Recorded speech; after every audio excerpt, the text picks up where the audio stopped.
નમસ્કાર દર્શક મિત્રો, એસપીઆઈ આદિવાસી અવાજમાં આપનું સ્વાગત છે અને બીજી પણ એક અપડેટ લઈને સાથે મળીએ છીએ. તો બેડી ગ્રામ પંચાયતના જે આ લોકો જે વિરોધ પ્રદર્શન માટેના જે રેલી નીકળવામાં આવી હતી, રોડ નહીં તો વોટ નહીં, તેને લઈને તો વધુ વિગત એવી પણ મળી છે અમારી સાથે કે અહીંયા જે મેટલ જે પાથરવામાં આવી છે, આ રસ્તો જે ઘણા સમયથી જે રસ્તો બનાવવામાં માટેની આ મેટલ પાથરવામાં આવી છે, પણ હજી સુધી કંઈ મેટલને લઈને અને રસ્તો બન્યો નથી. તો અમારી સાથે આ ભાઈ જોડાયા છે, તેમની સાથે વાતચીત કરીશું કે આ કેટલા સમયથી આ મેટલ પાથરેલી છે, તે વધુ વિગત તેમની પાસેથી જાણીશું.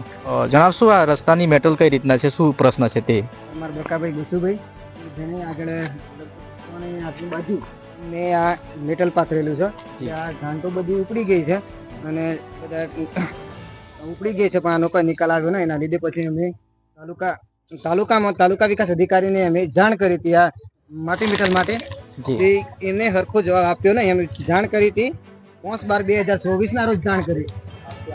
અમે એમને હરખી રીતનો જવાબ આપ્યો ને, એટલે અમે એમને 5 દિવસનો સમય આપ્યો. અમે કે 5 દિવસમાં ફરીથી તમને મુલાકાત કરીશું. એટલે 5 દિવસ નહીં, પણ અમે 1 મહિના પછી એમની મુલાકાત કરી. એટલે એમને મને સહી કરીને આપી હતી કે TCMC તાલુકા TCMC એટલે કે તલાટી કામ મંત્રીને અમે તપાસ માટે મોકલીશું. હજી સુધી કોઈ નથી તો PDO શ્રી આવ્યા કે નથી તલાટી કામ મંત્રી આવ્યા. ત્યારબાદ અમે એ કંઈ નિરાકરણ ના આવ્યું એટલે અમે ફરીથી ધારાસભ્યને રૂબરૂપ જઈ અને રજૂઆત કરી હતી, સાહેબ અમારે આ માટી મેટલ પડેલું છે અને કોઈ નિરાકરણ આપતું નથી.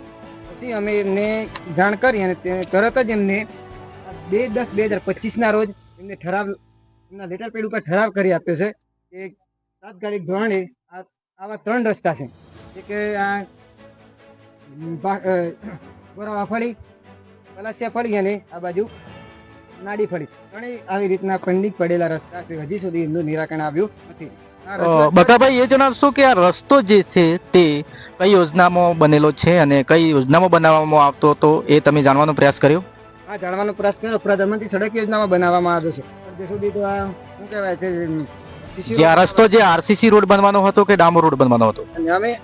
અમે અગાઉ જાણ અમારી ગ્રામજનો એ કહી કે અમારે ડામર રોડ બનવો જોઈએ, પણ એમને ખબર નહીં કેવી રીતનું સેટલમેન્ટ કરી અને એમને CC રોડ બનાવવાનું, અટકા બનાવવાનું ચાલુ કર્યું. એક વડીલ હતા, એમને વિરોધ પ્રદર્શન કરી અને એ અટકાવી દીધું હતી. આજે અમે ફરીથી ઠરાવ મૂકી અને આ રોડ માટે 2/10/2025 ના રોજ અમે ઠરાવ મૂક્યો છે.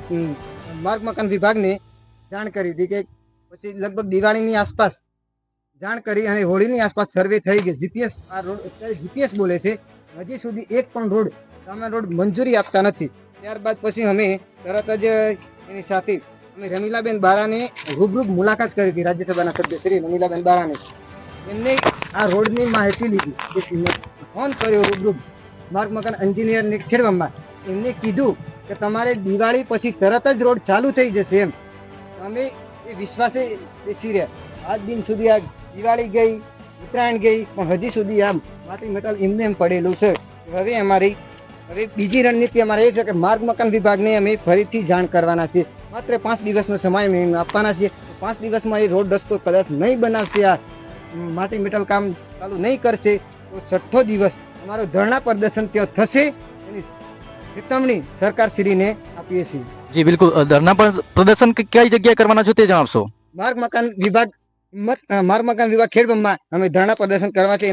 એના અમારે લેખિતના પુરાવા છે, એની સાથે અમે લઈને અમે જાણ કરવાના છીએ અને ત્યાં 5 દિવસનો સમય આપશું. 5 દિવસમાં રોડ નહીં ચાલુ કરશે તો અમે 6થો દિવસ અમારો હશે, અમે ત્યાં બેસીશું. કદાચ નિરાકરણ રાત તો 5 દિવસ ત્યાં રોકાવાનું થશે તો અમે ત્યાં રોકાઈશું. જી બિલકુલ. તો દોસ્તો, આજની ખાસ રિપોર્ટ સાથે હું છું પ્રકાશ ડામોર. ધન્યવાદ.